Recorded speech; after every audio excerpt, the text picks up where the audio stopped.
for having me, Bonnie. Can you hear me okay? Hey, everybody.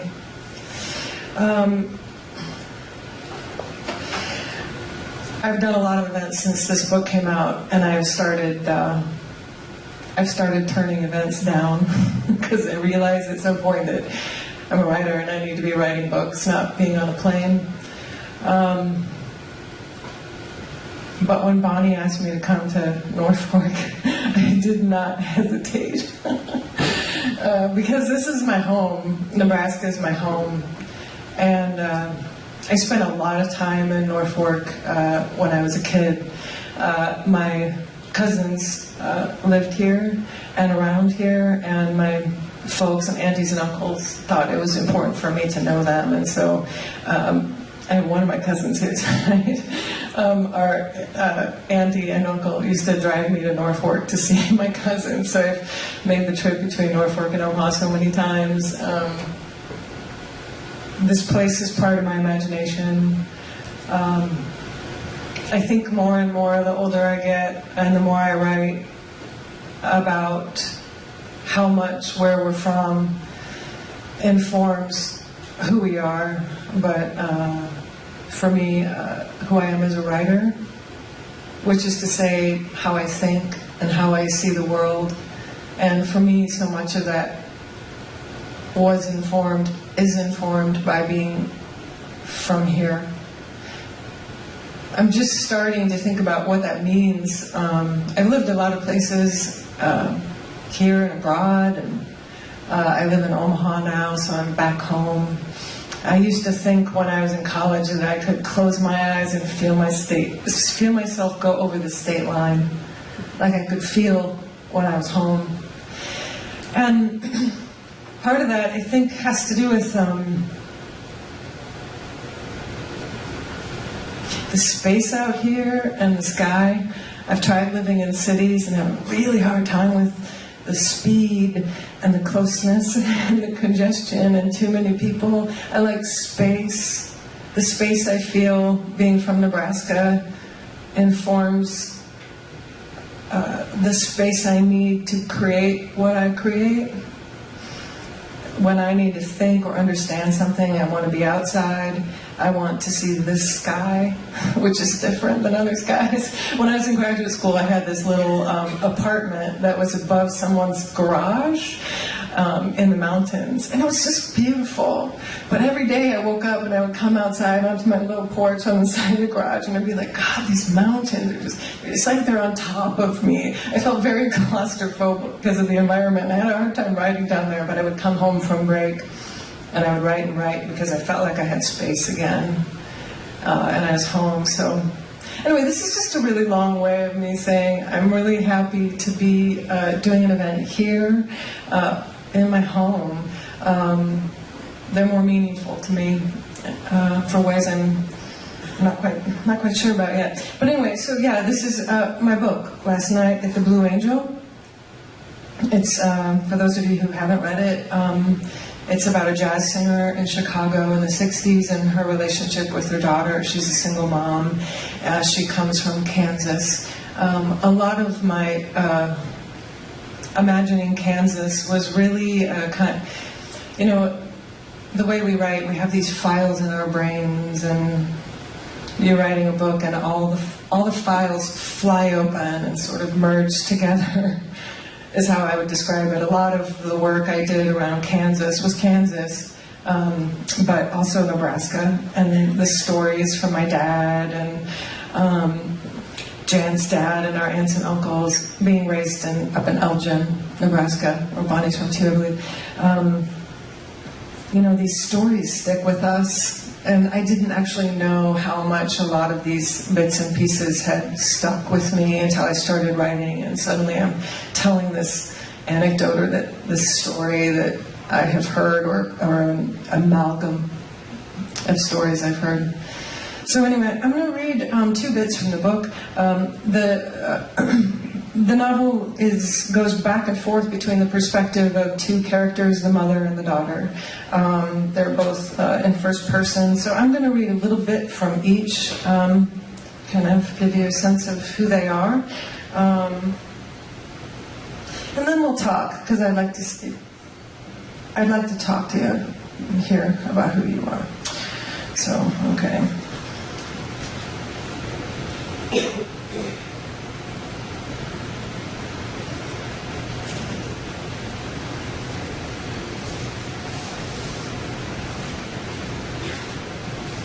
Sophia, the kid in this book, is 10 years old. She's being raised by her mom, as I said, but there's also this family around her, a constellation of people that have sort of come together and raised each other. This book, in my mind, before I wrote it, was, I set out to say something about family. I think family, essentially, it's who we come from, but it's also who we choose, you know. There's two sides to it. So anyway, Jim acts as Sophia's father. He loves Sophia's mother. He's a photographer, and he works alongside of her. So that's who Jim is, and then some other characters will come in. I'm just going to enter the scene. Jim spends the afternoon with us. He and Mother smoke and laugh in the kitchen. And now and then he takes a picture of one of us. They play gin rummy. Mother gets up to go to the bathroom. Jim looks at my tablet. Homework? He says. I shake my head. What is it? I'm making a list of all the rides I rode at Riverview. That's an amusement park in Chicago. And then I circle that list and I write very difficult next to them. I also write cotton candy. I think about it. It can't be that hard, the way it disappears just by touching you, your tongue, your hands. How hard would it be to make cotton candy, I ask? Not hard if you have that machine. How hard it would be to make that machine?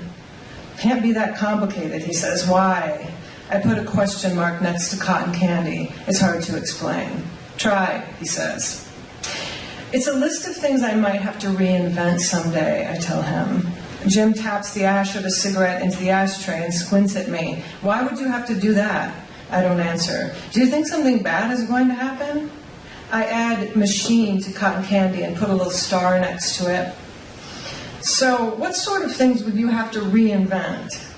Well, not easy things like, I look around, chair, the harder stuff, the stuff where I don't know how they work.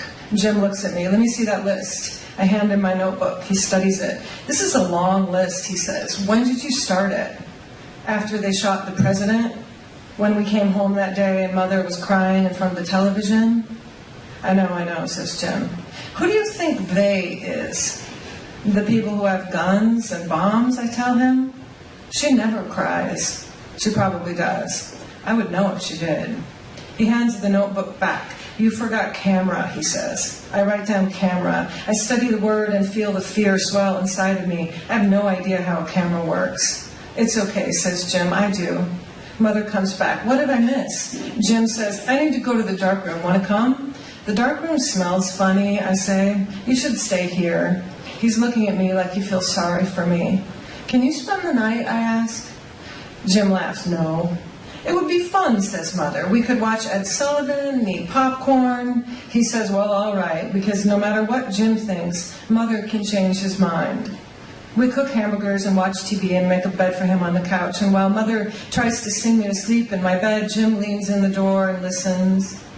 I tiptoe into the living room in the middle of the night. He is snoring on the couch with all his clothes on, even his shoes. I cover him up with the blanket and pretend he's my dad. He stops snoring and opens one of his eyes. You the tooth fairy? He says. Yes. He sits up slowly. I'm fresh out of teeth. Will you take a cigarette? He tugs one out of his shirt pocket. No way. He lights a cigarette and leans back. Sit down, you dumb fairy. I sit next to him and we stare at the dark, still room. How come you sleep on the couch when you spend the night? The others sleep in Mother's room. He sucks on his cigarette. The end goes bright for a moment. Because we're friends, your ma and me. You're my friend too? Of course, he says. When you were a little baby, I said to you, kid, I'm going to look after you whether you like it or not. You know what you said? What? You said, ga, ga, ga. He rolls his eyes around and waves his arm in front of him like a baby. He puts out his cigarette. May I please go back to sleep now? This is the following day. Sister I is one of the kids' teachers. "Why isn't your homework done?" asks Sister I while the other kids are out on the playground. "I don't know." "Is Mama okay?" she asks. I nod. "Is there something you're not understanding?" I shrug. Sister I sighs. She puts her hand on my head. "We had sleepovers all weekend," I say, trying to come up with something. "Who?" "Gym last night, some lady Saturday night." "I see," says Sister. "Don't be mad." I'm not, Peanut. She looks at the clock. "Let's work on your math for just a few minutes, and then you can go outside for the rest of recess. I want to stay with you." "You spend an awful lot of time with adults," she says, erasing the board. "Did you give me my name?" I love this story. I could hear it 100 times. "Yes," she says. "Your mother wanted to call you Pearl." She picks up bits of paper along the aisles. "Let's call her Sophia," I said. And Jim was there. He said, "Much better." And Rita said, "I'll say." We always laugh at that part. "Why did you want to call me that?" I asked. Sophia was the name of my friend. She was smart and strong and a leader. She always knew exactly who she was. She sits in front of me and folds her hands on my desk. I've known Sister I my whole life, and Rita. We all used to live together when we were poor. They're my best friends.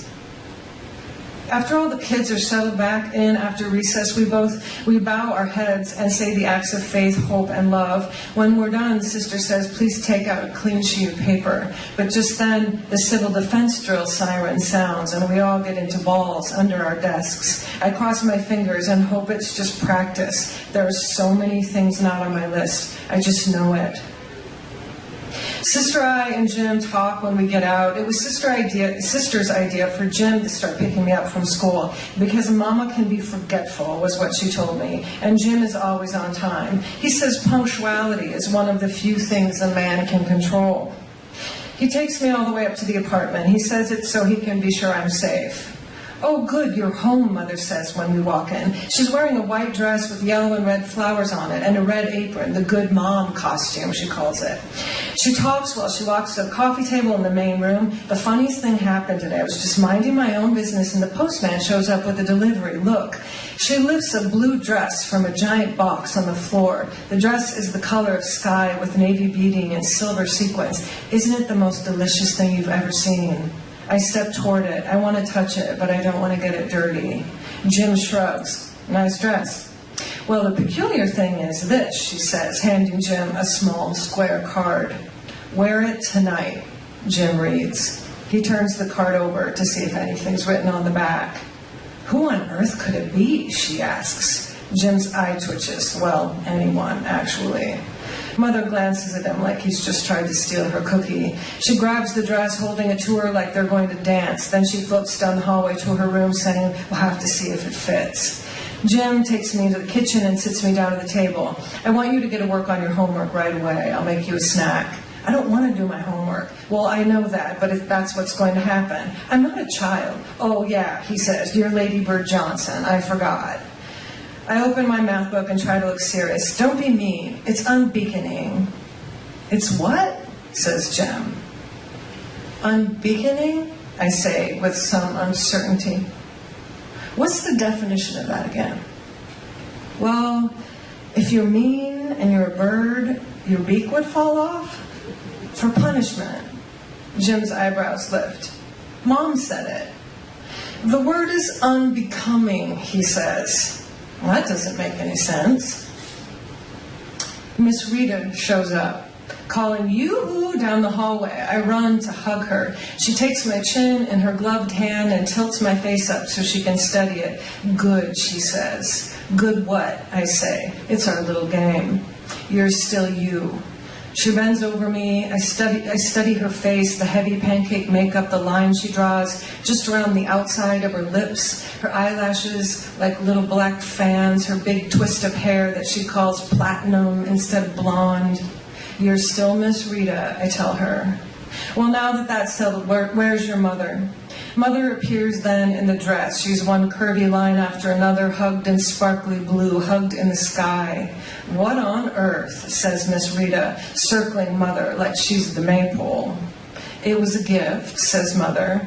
I hate to think what ghastly favor inspired this, says Rita.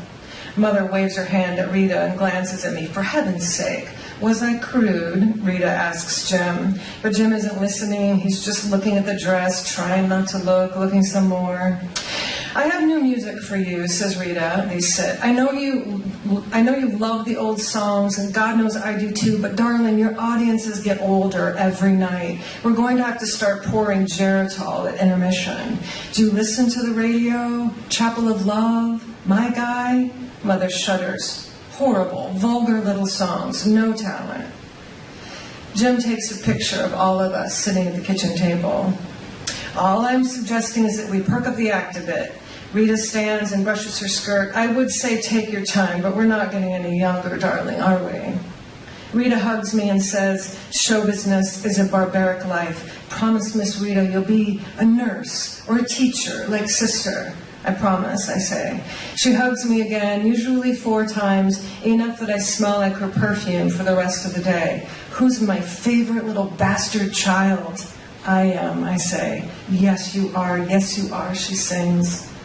Mother tosses the music on the table and goes back to admiring the new dress. She poses in the doorway of the kitchen, dazzling us like a glove, she says, half turned to the left, half turned to the right.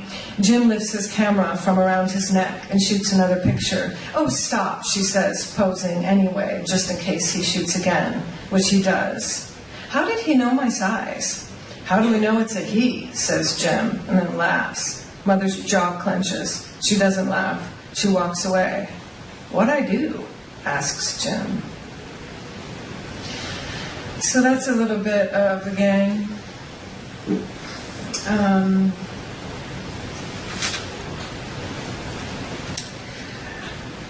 And I'm just going to read a little bit of Naomi. So we get, obviously, Sophia's childhood. She's, I think, 10 at the youngest point in the book and 11 at the oldest. So she's a kid throughout the whole thing. But after we meet Naomi, as an adult, we go back and we see a little bit of where she came from. So we were in 1965 in the part that I just read, and now we are in Kansas, 1951. I was 10 when Papa came home from Germany with a bullet in his shoulder and a shock of gray hair. And I was 11 when Mama had those twins. All I can tell you about them was that one was big and fat and the other was a runt with teeny raccoon fingers who only lasted a week. I didn't want Mama to have more babies, and I thought the little one died because of me. We buried him behind the orchard, the wind trying to shred our ugly dresses while Daddy said a prayer and then told us not to breathe a word. After that happened, Mama's mouth was set. I tried to make her laugh with my little made-up songs, but she didn't. There were 7 of us, Thomas, the oldest, and then girls. We always had something to eat. We had shoes most of the time. We got baths on Saturday, girls first. By the time it was Thomas's turn, he just stared at the bathwater like it was slop. I heard Papa say to him once, that water's so filthy you'd be cleaner by staying out of it. And they laughed with their heads touching because Papa loved Thomas more than anything. People who live in Kansas will tell you how beautiful it is, but all I can say is that in Kansas, the wind blows everything down or away, and if it can't do one of those 2 things, it just beats the shit out of it. When I walked the long dirt road to school, I felt like a very small thing pushing my way along the edge of the world. The others walked in a huddle, hand in hand, but I stayed up ahead, not wanting to walk with them, not wanting to belong with them. I sometimes hoped the wind would carry them away. I walked as fast as I could. It's not that I was a cruel girl, I swear. I just had this feeling that our time together was going to be short. By the time we reached the schoolhouse, we were stiff and quiet, and warming up hurt worse than getting cold. I stood facing the stove, and when Sister Therese told me to sit down, I pretended not to hear her. So she grabbed my ears and bent down so our noses were almost touching. Your sisters are good, she said, and Thomas is an angel. What's the matter with you? Answer me. David Miller stood nearby with firewood in his arms. He interrupted her. I'm going to put this in the stove. Sister let go of me and said, "Well, you're not going to stand there holding it all day."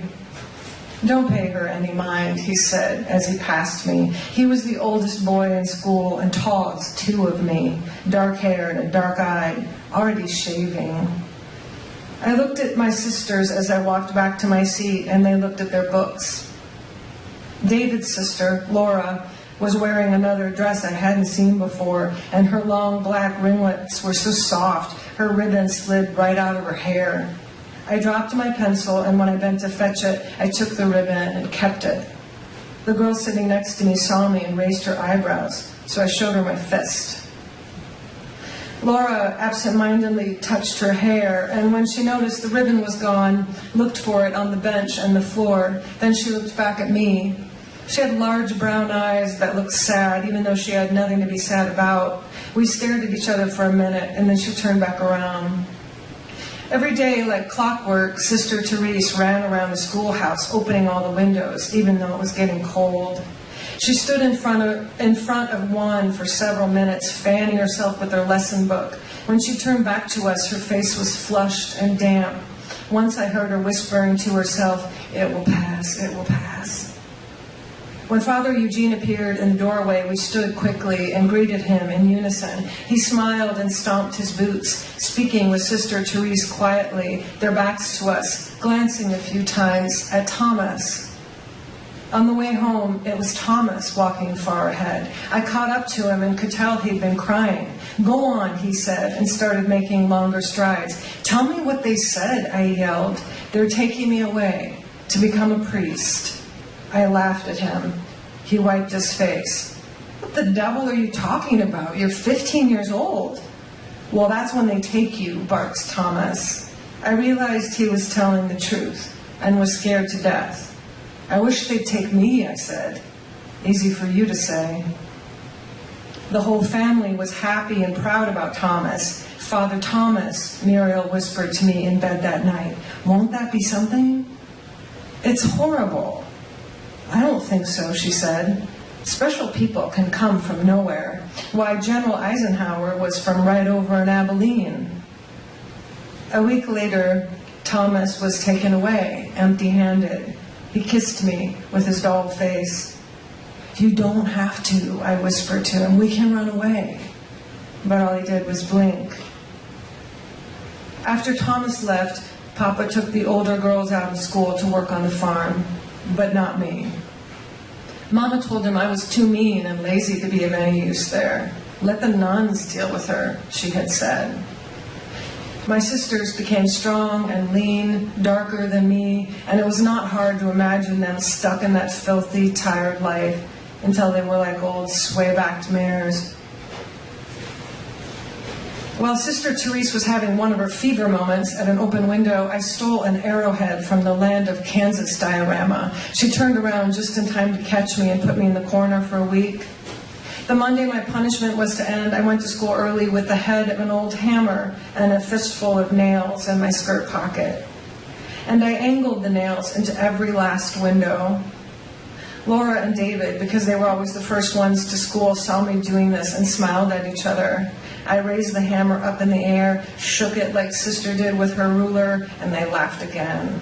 Standing in front of them like that, their eyes on me, made me feel like I belonged to them, like I was one of them, like I was worth something, and I loved it so.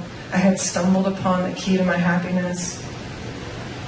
That afternoon, when Sister Therese went hot and ran for the window, she couldn't get it open. So she tried the next one, and then the next one, until she finally said, "I am fed up with this," and ran out of the schoolhouse. Laura turned around to look at me with those big eyes, and I said, "Yes." She continued to stare at me for the longest time, barely smiling. "You are terrible," she whispered. I wish I had something clever to say, but I went blank, her face so close to mine. I learned two things that day.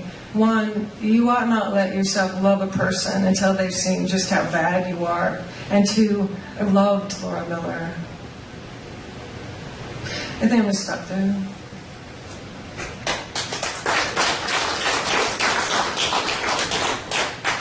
So on the topic of stealing stories, Jan knows this.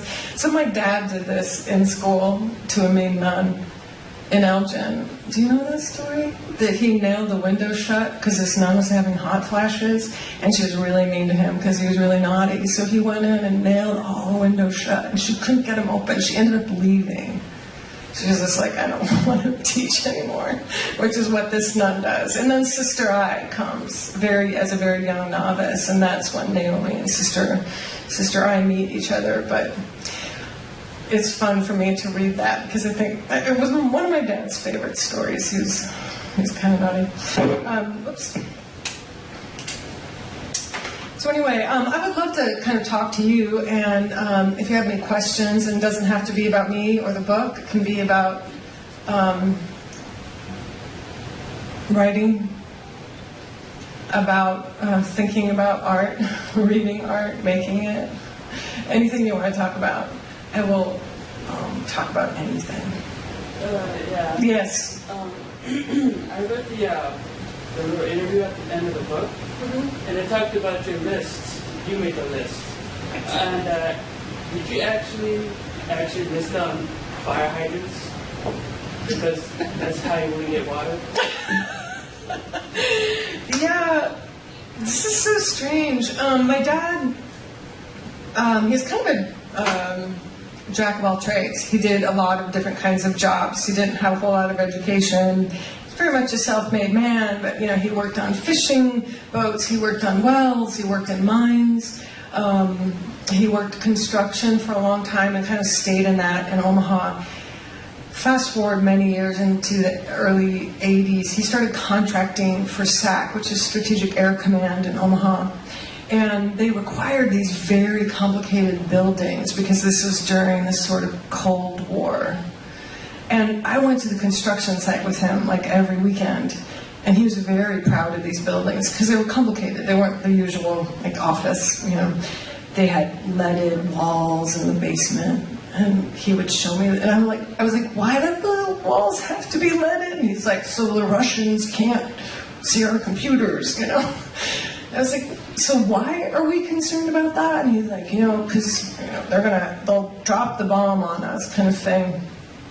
And then I think I was in about 5th grade, maybe. It was late 70s, early 80s. This show came on public television called The Day After, and it was about like what would happen after the bomb was dropped. and the priest said, for every mass for a week, do not let your children watch The Day After. So all of us kids were like, we are so watching The Day After. And I don't know what we did. We scheduled something, so we were going to be at somebody's house where there wasn't a parent. We watched The Day After. It scared the hell out of us, right? Because it was all this post-apocalyptic, what was going to happen to us. So I went back to my dad, and I was like, I watched The Day After. And he's like, you weren't supposed to watch it. I was like, well, I did. About the bomb thing. And he's like, don't worry. He said, we got a bomb shelter up at the farm, which is where Jan was raised in Elgin. We got a bomb shelter up there. And I was like, okay. And he's like, and we're all going to go to the bomb shelter, and we're all going to survive the bomb. And I was like, oh, phew. But I was an anxious child, so like the next day I was like, wait a minute, we're going to survive. So we're going to like come up from below ground, and there's not going to be anything left of the world. And I started thinking I was going to have to like make stuff from scratch, everything, microwave, fire hydrant, and I started making this list. The funnier part of the story to me was like, I was on a date with this dude when I was like 30, and I was like, remember when you were a kid and you were afraid of the bomb, and so you made lists about this stuff? And he's looking at me like, I didn't make any lists. I have no idea what you're talking about. And I was like, in case you had to like reinvent the world after the bomb. And he's just looking at me like, this woman is batshit crazy. And I had no idea before that this was a weird thing. And then I found found out like more weird things. I mean, this is like part of becoming an artist, right? You discover you're so much weirder than you thought you were, and then you use that as material. So yeah, Sophia's lists is totally my thing. A little anxious. Like, I did quit making the lists eventually because I felt like I just can't keep up. We're screwed. I can't invent the world for you people. So anyway, that's a long answer to that question. I remember that show. You remember the day after? I do. There was a couple that was going to get married. And, Yeah. And the bomb rooms and everything. I just kind of remember the plume.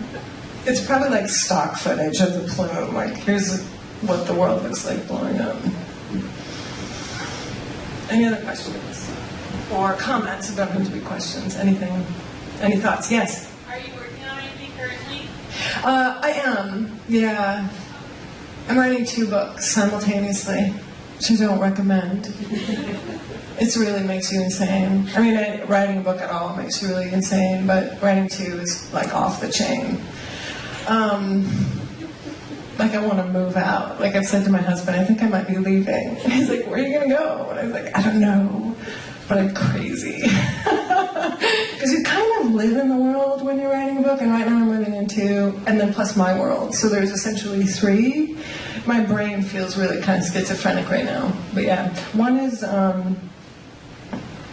sequel to this. HarperCollins wanted me to write that, and I was like, no, I don't want to write it. And then I was taking a break from a different book I was working on, and this sort of came out. Like, they're still in my head, these people. I really love these characters, you know. You live with them a long time. They feel like family, you know. And I think I'm not done talking about them. So, and then I'm doing, the other book is contemporary, set in current time.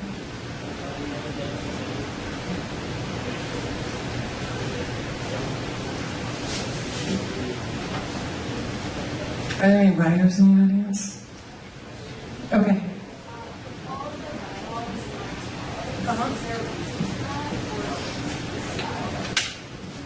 I just wanted to piss off every English instructor I ever had. I really didn't. You know, I'm an artist. I mean, I kind of started out painting and drawing and stuff, and I have a hard time with quotation marks. I mean, they look really, it makes the page look really congested to me, for one. That's kind of how it started a little bit. But as for a more aesthetic reasoning,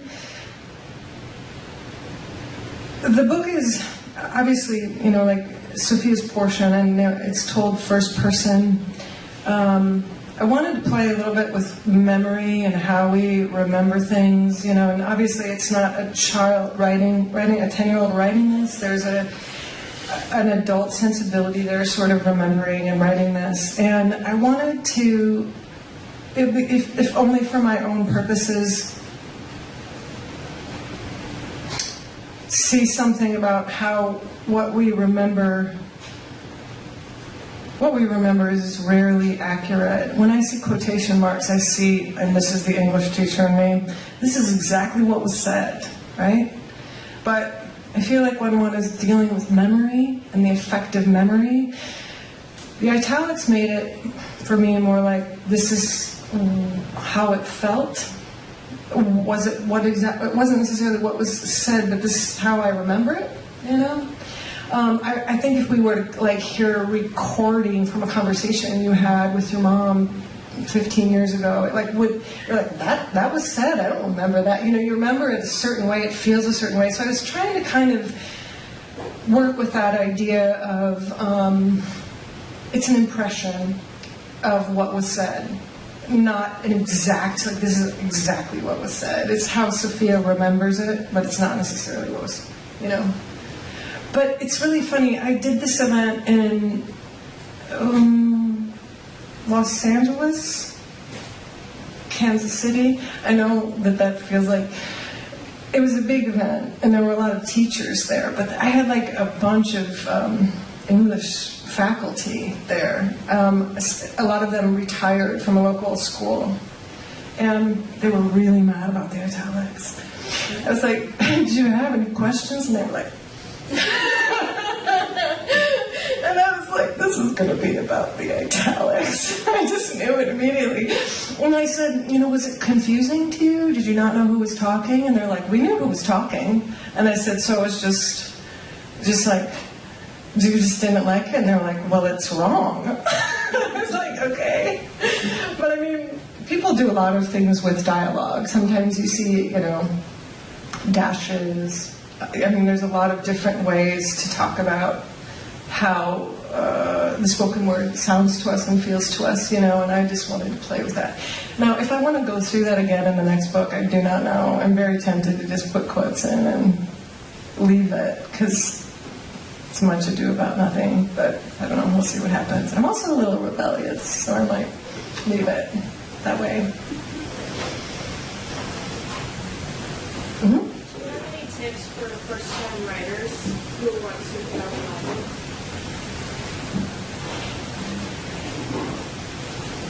The question is, do I have any tips for first-time novels? First-time writers who want to put out a novel, right? You're a fiction writer? I would back up a little bit and say, I don't know who said this, a nonfiction writer, an essayist, but she said, advice is a form of nostalgia. Advice is a form of nostalgia. So, whenever someone's giving you advice, it's not about you. It's their own, here's what I should have done, or what I might have done, in the form of telling you what to do. So, I say that whatever I'm going to tell you is what I wish someone had told me, right? As Bonnie and I were talking in the car, fiction writing is really a business. Who you are as a writer and what happens when your book gets picked up by an agent, sold to a major publishing house or whatever, are two different worlds, And I was saying to Bonnie, I'm so glad I was 40 when that happened for the first time for me, because I feel like it would have been that much money and that much attention, and that it did kind of screw with me, but it would have been much worse if I were younger. I offer this because it's important to have a sense of who you are as an artist and know that your job is to do your best according to you and according to some trusted people,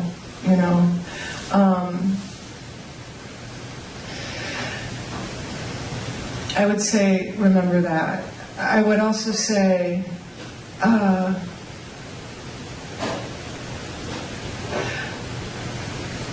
would remind you that the people who love you. And when they tell you, which they will, you don't want to be a writer, you're not going to make any money, you're going to have to do a bunch of odd jobs, and it's really hard to get published. I mean, when any artist comes out and says, like, I want to be a street mime in Kazakhstan, or whatever your dream is, a lot of people are going to circle around you really quickly and tell you, like, why you shouldn't do that, And the funny thing is, they won't stop. I make a pretty amazing living doing this, but I still have people who are old school friends and family who just want me to, like, go back and have a real job,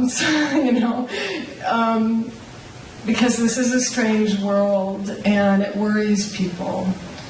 People are always going to worry about the artists who love them. And I understand why. I think as artists, we can be peripheral. Part of being a good artist, and by that I mean we sort of move to the outside and look in. You might have in you the next greatest American novel, and it is set in Norfolk, and it's all right, because it's all right here. But psychically, that's going to put you sort of on the edge, right? You're going to move from the center of, like, school and family and work and stuff, and you're going to go like this, and you're going to say, what does it look like from out here? What am I seeing? How does this relate to that? And that is a threatening position for some people, And so when they come at you and say, could you just punch in somewhere, just like get a normal job, like just, you can be like, I love you too, I know you love me, I'm going to go ahead and do this, but this is all to say, a lot of artists, no matter how smart they are, wait for permission from someone to do their art, for someone's blessing. And if you're lucky, you may get that. I hope you get enough of that to do your art from wherever. Take it wherever it comes, because there will be plenty of people who will give it to you. You know, we don't do that with someone who wants to be like a dental assistant. People don't pull their hair out and go, oh my God, what are you thinking? We do that with artists quite liberally and freely. You know, people always ask me, like, how much money, how many books did you sell? How much money? I'm like, I don't ask you, like, what was your last year income before taxes? Like, I wouldn't do that.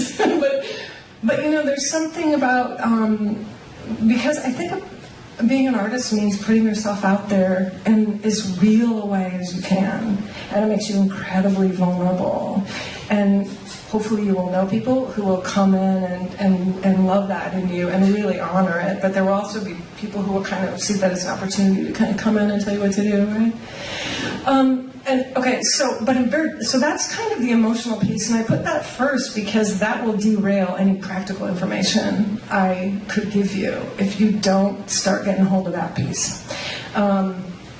Read everything. I mean, read a lot of what you love. The thing that will teach you to be a novelist is reading books. And, you know, I hope you have great teachers, too, who encourage you. You have to write and read endlessly. I wrote 4 novels before this one. I just put them in drawers.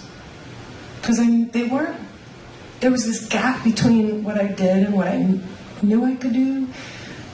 What pleased me aesthetically and what I had done, you know, and so I just kept doing it. It takes a lot of, you have to kind of love it and love the madness of it. But reading and writing a lot. And taking great care with who you show it to, I think, in time. And just being patient with yourself.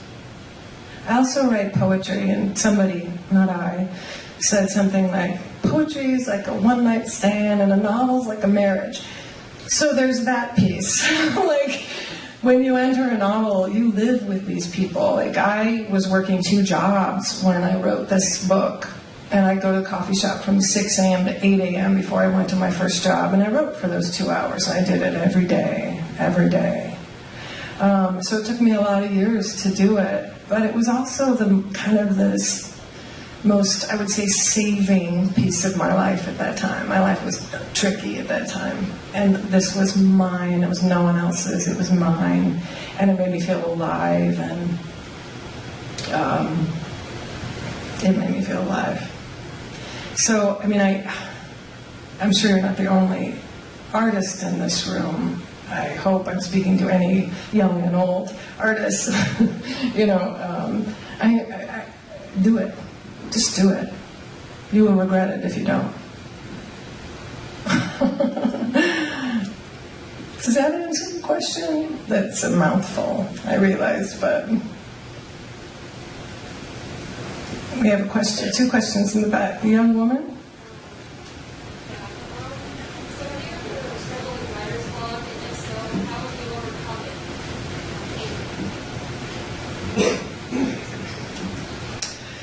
Writer's block. Yeah, at some point I kind of stopped saying that because it got to feel like something bigger than me and outside of myself, like a virus I caught or something.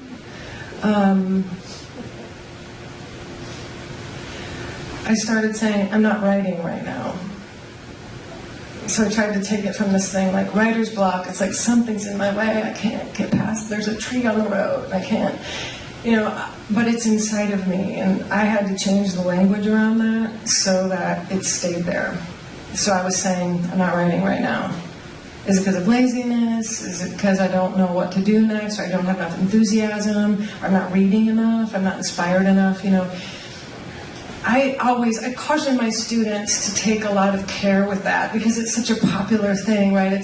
Wherever there's a writer, there's writer's block, right? Or the conversation about it. But, anything that says there's a problem and it's outside of you somewhere, we have to take care of that. I do not write for great stretches of time. And I hate it.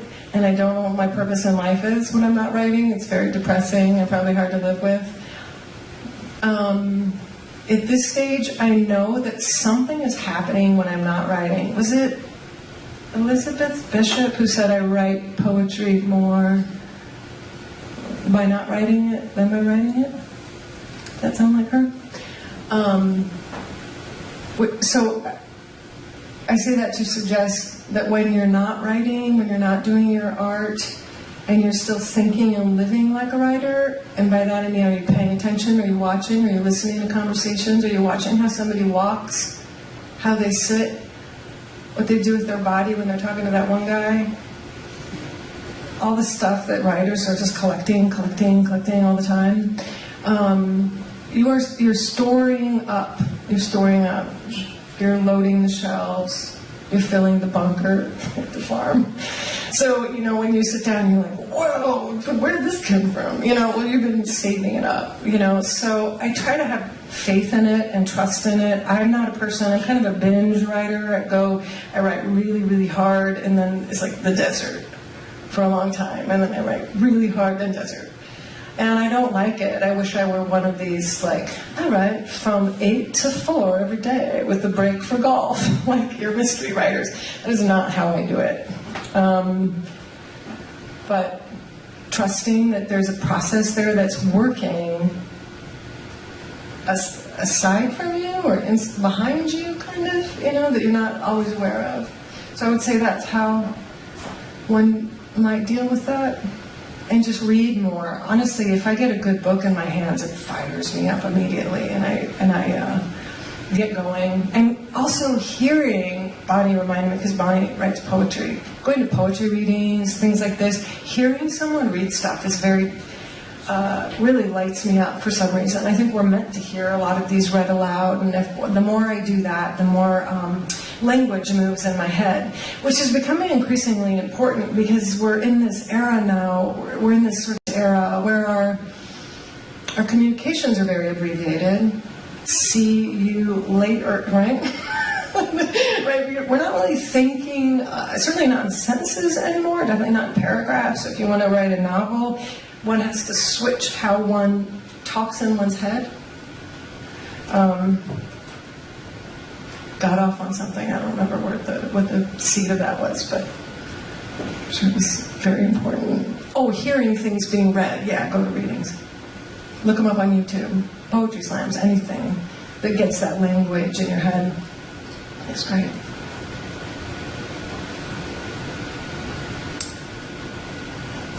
Yes. When you publish something new, is it weird to make someone read your stuff? Or is it a glimpse of how you think the most experience? This is the worst thing ever. When I give a chapter to my husband or something, I walk through the room. What is it? Wait, why did you laugh? What was funny? It just is because it's so personal. If the writing is good, it better make you feel vulnerable and exposed, and it's really tough. That's why I say, take great care with who your readers are. Do you trust them? Do you trust what they say about writing and about art? Do you trust, you can't just give them to everyone or anyone, because they might just be like, well, is anybody going to get killed in here? Because I really prefer murder books, right? And you're going to be like, I spent 5 years of my life on that. No one's going to, right? And that might devastate you. But it kind of goes back to what I was saying to this young woman, you have to have that center thing. But it's really hard. My mom read the manuscript of this, unbeknownst to me, because my uncle was in town. My uncle is a writer as well. And he had a manuscript, my manuscript, and he brought it with him. And he's like, oh, Alice, you haven't read it yet? Oh, I'm going to be gone for the day. You should just read it. And he gave it to my mom, you know. And Mom called and she says, I hope it's all right. Ron gave me your manuscript. I'm halfway through. And I swear to God, I had a heart attack right there. I was just like, ah. And then I like watched the clock because I know how fast my mom reads. I was like, by 4 or 4:30 today, she is going to be done with this book. And I'm going to die. There's kind of there's a lot of my mom in this book. I mean, it's not entirely her, but other people like see her in it. It just made me very anxious, you know. But she didn't see herself at all, which is great. And she loved it. She was very supportive. She's always been very supportive. But man, that was like the longest, like 4 hours in my life. And that's just how it is, you know. It just feels really rough. And then you kind of get used to it. And you get hundreds of Amazon reviews that say everything under the sun. You know, your skin thickens up a little bit, you know. But it's hard. You have to take care with your work, you know.